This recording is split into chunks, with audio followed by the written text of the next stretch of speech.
Henry's Freedom Box. Written by Ellen Levine, illustrated by Kadir Nelson.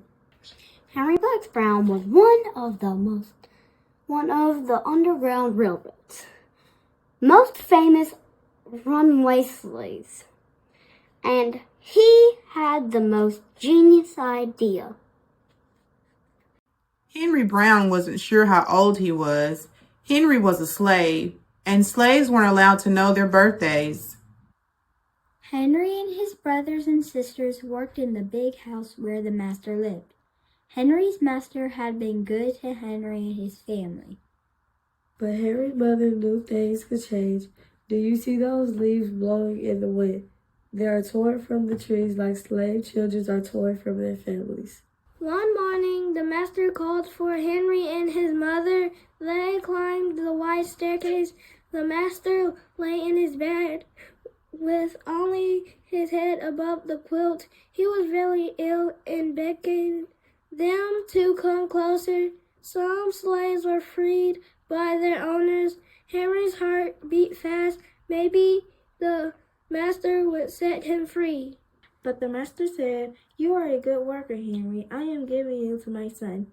You must obey him and never tell a lie." Henry nodded, but he didn't say thank you. That would have been a lie. Later that day, Henry watched a bird soar high above the trees.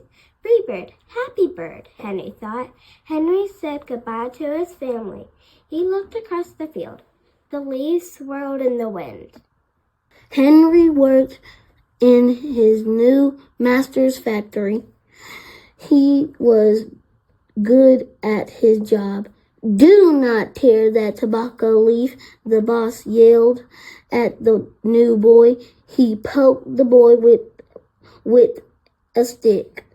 If you made a mistake, the boss would beat you. Henry was lonely. One day he met Nancy, who was shopping for her mistress. They walked and talked and agreed to meet again. Henry felt like singing, but slaves didn't dare sing in the streets. Instead, he hummed all the way home. Months later, Henry asked Nancy to be his wife. When both their masters agreed, Henry and Nancy were married. Soon there was a little baby, then another and another. Henry knew they were very lucky.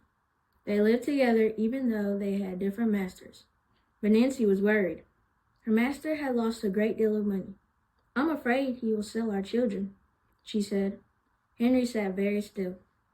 Henry worked so hard all morning. He tried to forget what Nancy said. His friend James came into the factory. He whispered to Henry, "Your wife and children were just sold at the slave market." "No," cried Henry. Henry couldn't move. He couldn't think. He couldn't work. "Twist that tobacco!" The boss poked Henry. Henry twisted tobacco leaves. His heart twisted in his chest.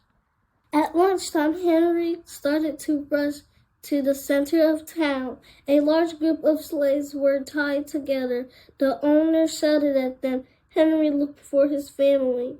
Father, father, Henry watched his children disappear down the road. Where was Nancy?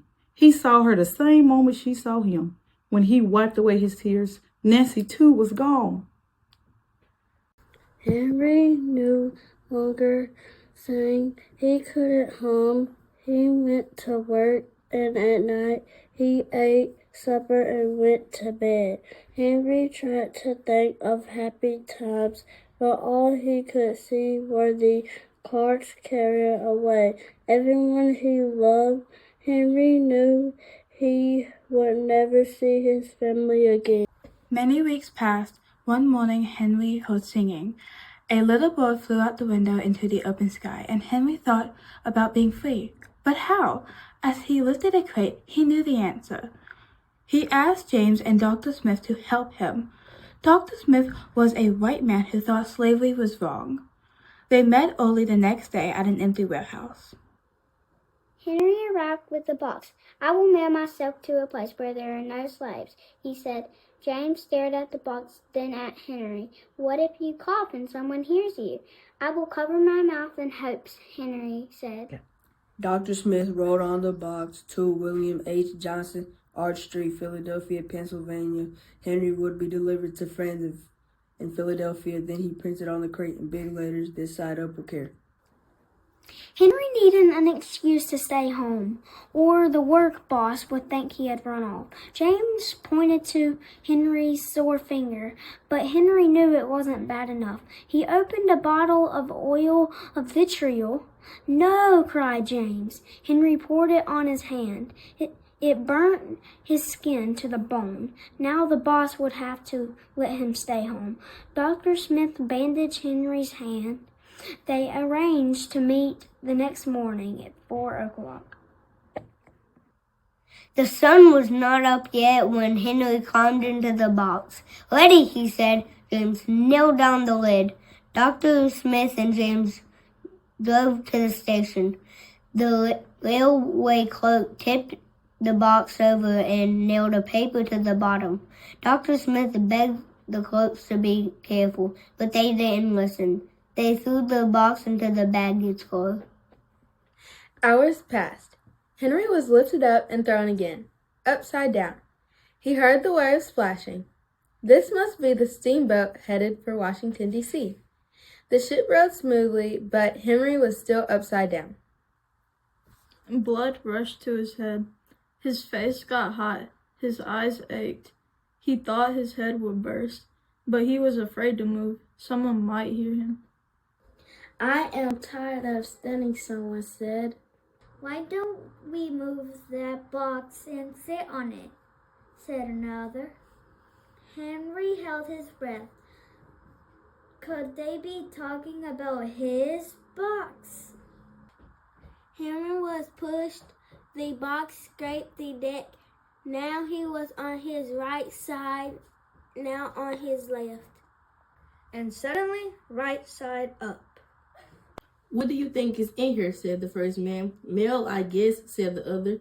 "I am mail," thought Henry, but not the kind they imagined. Henry was carried off the steamboat and placed in a railroad car.